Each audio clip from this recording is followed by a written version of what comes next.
Here we go. So yeah, Stefan already introduced very briefly our organization. So we just recently joined the OPC Foundation, also with the aim of developing a companion spec. You will see in the next slides that we have been working with different protocols which have become quite old-fashioned already. A lot of things are changing in terms of technologies in our industry. And that's why after assessing the market, assessing the different protocols which are available in the market, we decided to contact Stefan Hoppe in January, February. And from this point, we said, okay, we're going to go and work with the OPC Foundation and start a working group. But first of all, let me introduce you our industry. So we, the European Vending and Coffee Service Association, were created in 1994. So basically, we represent all the interests of the coffee service and vending industry. So among our membership, we have about 125 members. We have about 13 national associations and a bit more than 105 companies. So we do not only represent manufacturers of vending machines or professional coffee machines, but also ingredient suppliers, coffee roasters, cup manufacturers, for example, payment systems, software and telemetry providers, and of course also the companies that operate those machines. These machines are operated in public sites, but mostly in 70 to 80% of the cases here in Europe is in offices. So it's in a closed environment. Yeah, our current president is from BWT. BWT is a water filtration company, so similar to Brita, because we have a lot of filtration systems in the coffee machines. And our executive committee is composed of 13 members, and we have a secretariat of 4 staff. So here again, our members, so you see we cover whole Europe, so not only the European Union. We have also associations outside, which are growing. So recently also the Ukrainian association, the Greek association joined. So that gives a good coverage. And in addition to these national associations, we have the companies who are either in full or in supportive membership. So what do we do in general? Is to provide some market knowledge, market intelligence to our members so they can understand what is going on in the market. Also for them, it's quite helpful to make some business decisions. Of course, we do a lot of public affairs because one of our main tasks is to protect and to promote the interests of our members towards the EU institutions where most of the legislation is happening. And we do also organize events and networking, which is also quite beneficial to our members who need to find new business partners, players, learn from best practices and see how, because even though these industries are European, there's some differences in the way machines are operated, which type of products are sold. So that's always interesting to look beyond what is happening in your country and to see how operators are working in different markets. Very briefly, so that you understand what we represent. So we talk about vending, we talk about coffee service and automated retail. You will see that in the next slides. So currently, there are about 4.45 million machines in Europe. There's a little increase compared to 2021. So here we're still looking at the 2022 numbers, but we'll get the 2023 numbers in September. And despite all the crisis, COVID, etc., we managed to grow by 2.5%. As I said before, 75% of vending machines are in the workplace, even though most of the consumers know us from public sites. And we have big markets that represent 71% of the machine base in Europe. And those big markets are France, Germany, Italy, the Netherlands, Spain, and the UK. In number of vents, we managed also to grow by more than 20% since 2019, with close to 32 billion vents. So 87.3 million food and beverage items are sold every day. And the product revenue is getting now close to 17 billion. also increased by 12% since 2019, which is also a good result because during the COVID crisis we suffered like every other industry, but our operators and company managed to get a good product revenue. In terms of share by volume, so 81% is made with hot beverage, 11% cold beverage, 7% snacks, and 1% fresh foods, so kind of sandwiches, for example.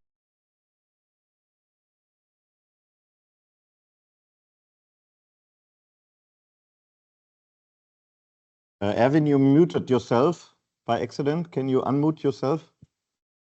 Thanks, Stefan. Yeah, I clicked on the wrong tab. So you see here also the different countries. So Italy is leading in Europe with the number of machines. You see then in the first quarter that you have then France following Germany. So those are the strong markets, and those closing the list, for example, Ireland and Slovakia, Greece, which are still small. But if you compare in terms of growth, all these markets are more or less growing quite well.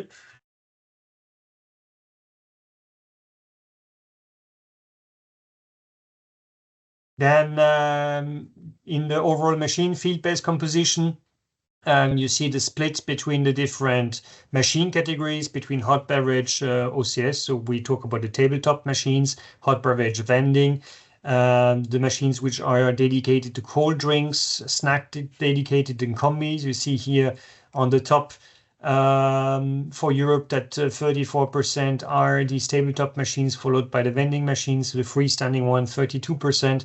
And you see that this composition, as I mentioned it earlier in my introduction, is really changing from country to country, because the coffee culture, but all the consumption culture is different. If you look at the Nordics, like Denmark, Finland, you have much more of these tabletop, smaller coffee machines inside compared to, for example, if you look at Italy, for example, in Italy, you would have less of these tabletop machines and much more these classic freestanding machines, which with an automatic dispensing of cups.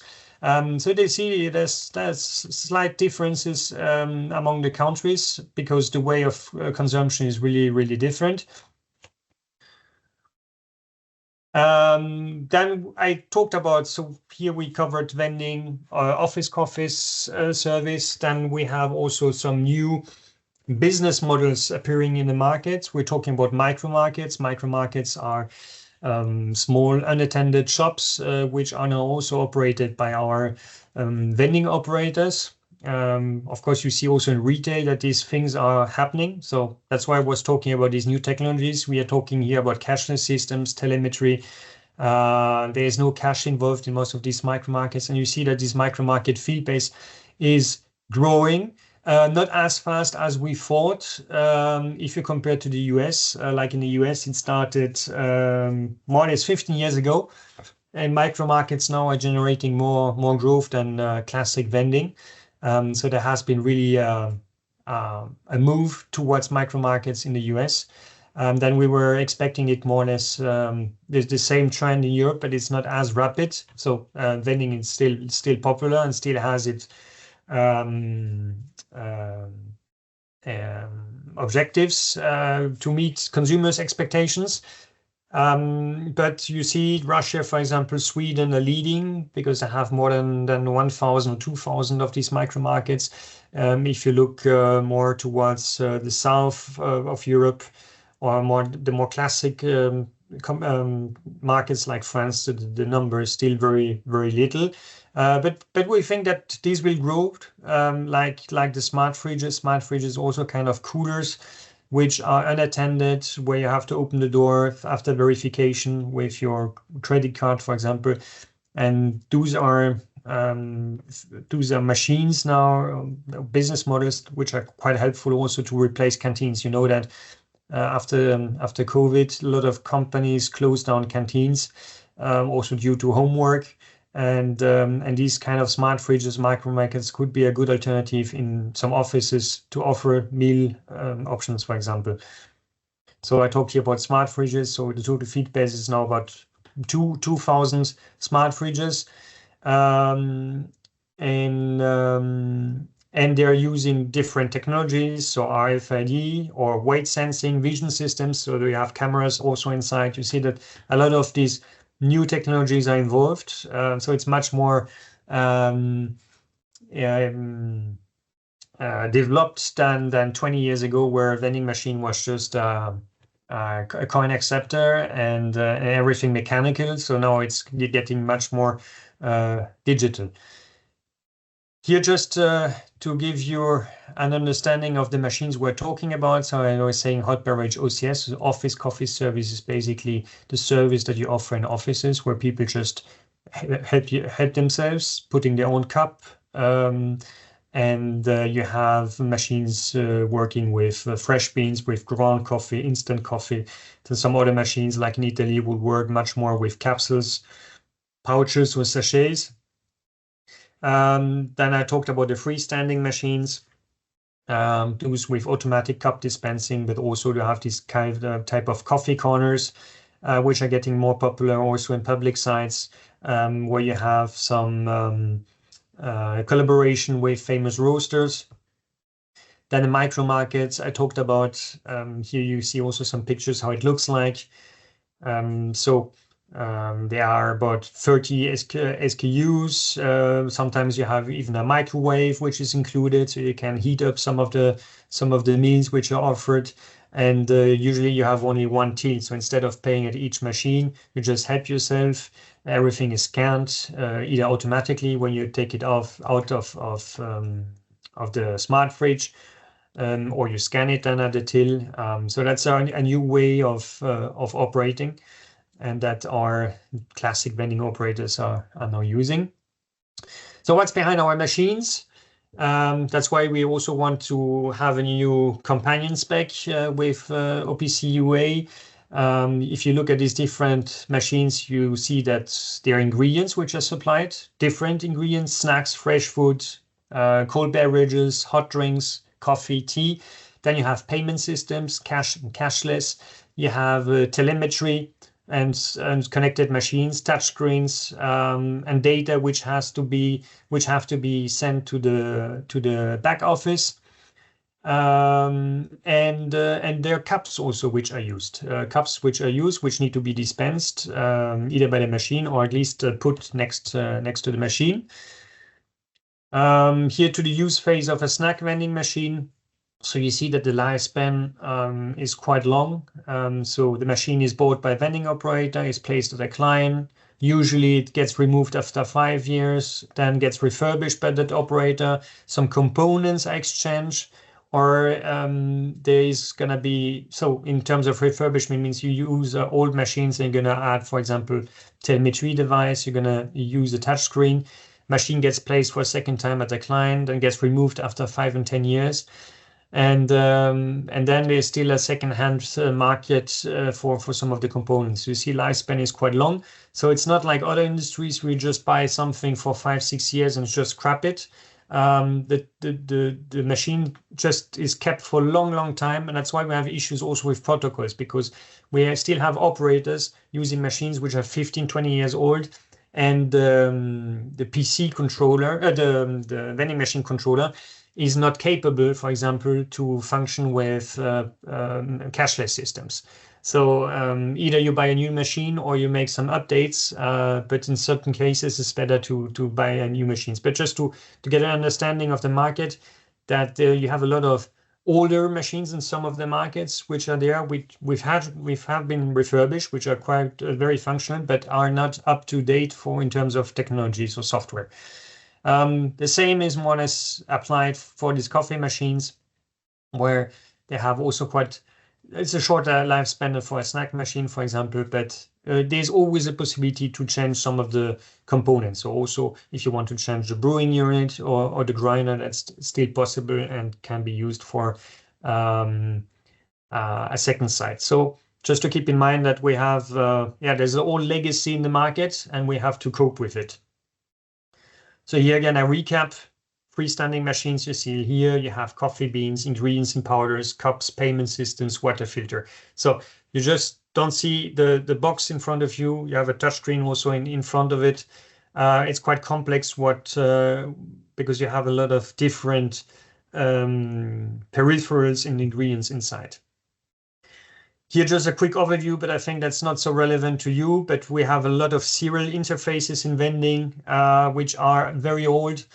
The first one was developed by Mars Electronics because Mars Electronics was quite involved in cash systems with coin acceptors, banknote validators. So that was already the first interface between peripherals and electronically controlled vending machines. Then the BDV Association also created a new one that was more to outline what formats for bottled water are being used and to what extent. That was really specific. Then we developed, or our colleagues from the North American Merchandising Association, so in the US, also developed the MDB, multi-drop bus, which is now, let's say, the most recent protocol which are used in our machines.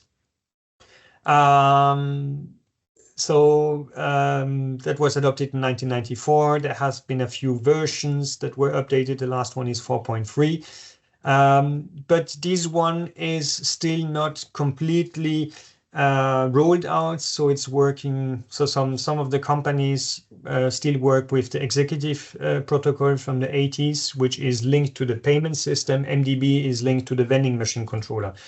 Then we have the Micromec, the Simplex 3, Simplex 0, VCCS from Coca-Cola, which was used mostly in Japan. So you see there are a lot of different protocols which are still in use in the vending industry. And that's why we have the aim to harmonize all this, to get rid of the old ones. So we don't want to say stop, don't use it anymore, but just to have a market clearance, and especially if we look at the new machines, that these machines are capable to use then the companion spec, because all these protocols are old legacy, are not fit for the new technologies, are not fit for touchscreens, for example, for cashless systems. That's pretty challenging for most of the operators. So what is happening now is that the vending operator has issues when he buys a machine from a certain manufacturer and he wants to put a peripheral like a payment system, but a card terminal, for example, from another manufacturer. It's very challenging for him sometimes to make it work. There are also different nuances and interpretations how these protocols are put in place. So it requires a lot of technical knowledge, experience, to make them work. So it's a time loss for vending operators because sometimes they also have to work with the same suppliers just to make sure it works. And we're really looking for a plug and play system. Also forgot to mention the EVA DTS. So that's to transfer information from vending machines, payment systems to PC-based accounting. So that's a protocol we developed internally more than 20 years ago, and which is a secure way of also to transfer and to collect data. So this is something which will still be used, but this EVA DTS is now linked to the different protocols I mentioned before. So the problems with the current situation is the fragmentation of the market, the direct monitoring required by control authorities, non-uniform management and interpretation of these protocols I have just mentioned, the low flexibility of selling and update process, and the problems with MDB specifically. So the MDB, the 4.3 version that is used in some of the countries, is sometimes not implemented in the right way, or there's too many nuances, which makes it difficult. So that's why we want to quit it and to find something else. So that's why we contacted OPC Foundation. We started the working group for vending, office coffee service, and automated retail, because we have to look at automated retail. I said we have smart fridges and micro markets. The trend is going into that direction. So we also need to cover this type of technologies. We have our first kickoff meeting tomorrow and on Wednesday. So we will meet there. and start the work to develop the companion spec. So 18th and 19th of June.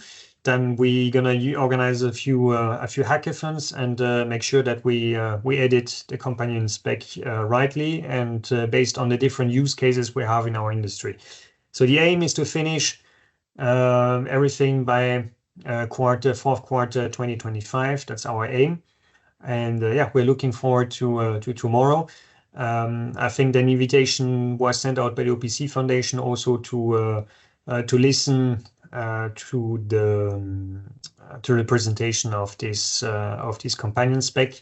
So the invitation was sent out. I think it's tomorrow afternoon, and yeah, happy to give you more information in the next month and how the work is going on. Thank you very much.